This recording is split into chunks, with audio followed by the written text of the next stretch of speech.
Jamaica, a land of vibrant culture, rhythmic music, and legendary artists. But do you know who recorded the very first Jamaican records? Today, we uncover the story of Rupert Lord Fly Lyons, the pioneer whose music set the stage for generations to come. Before we dive in, make sure to hit that subscribe button and join our YouTube community. Share your thoughts in the comments. Tell us what inspires you about Jamaican music, and let's celebrate this history together. Your feedback helps us keep Jamaica's stories alive. Born in 1905 in Lucy to a deeply musical family, Rupert Lindley Lyon, called Purdy by those closest to him, showed an early gift for music, playing violin and organ as a child. By age 25 he had mastered the saxophone and was performing professionally, crafting a sound that combined jazzy dance band style with mento, the island's unique rhythm. His recordings for Jamaica's first label, Msrez, featured the Dan Williams Orchestra, a band whose high-spirited, slick performances brought piano, percussion, bass, and lead clarinet together, with Fly's saxophone and vocals leading the charge.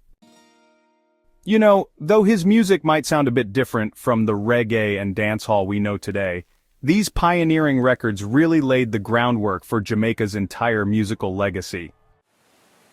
Dubbed Lord Fly by Dudley McMillan, manager of the Colony Club, Rupert became an instant sensation. He was known as the King of Calypso in Jamaica, and he mesmerized audiences with his mischievous voice, whimsical style, and infectious energy. Night after night, clubgoers would wait for the beat of the drums and the pulse of the piano, knowing that once Fly took the stage, magic would happen. His performances of tunes like Going Back to Jamaica, written by his brother Gerardo, captured nostalgia, humor, and the heart of Jamaican life. Another favorite, Jump in the Line, showed his love for Trinidadian calypso, adding to the vibrant mix of Caribbean music he shared with the world. So, Rupert's journey was as bold as his music. In the year 1918, he ventured to New York, performing in bands, broadcasting on radio, and touring those vaudeville theaters.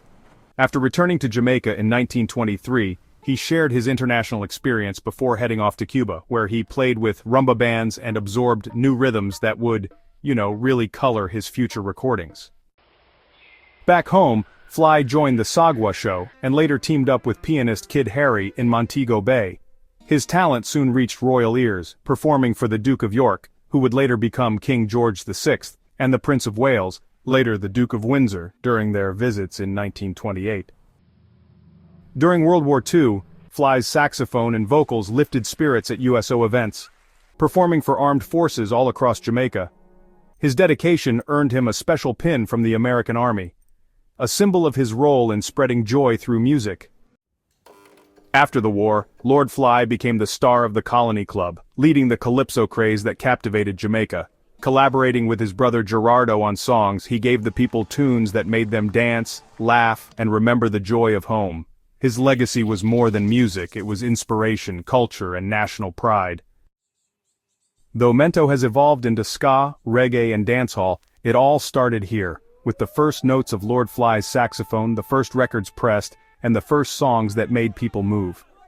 Without Lord Fly, Jamaica's musical story might never have begun. So let us celebrate the first artist of Jamaica, the man who showed that music can unite, inspire, and transcend generations. Thank you for watching. Don't forget to like, subscribe, and join our discussion in the comments. Share your thoughts, your favorite songs, or what Jamaican music means to you. Become part of our growing community as we keep these stories alive for generations to come. Rupert Lord Fly Lyons, first to record, first to inspire, and forever a legend.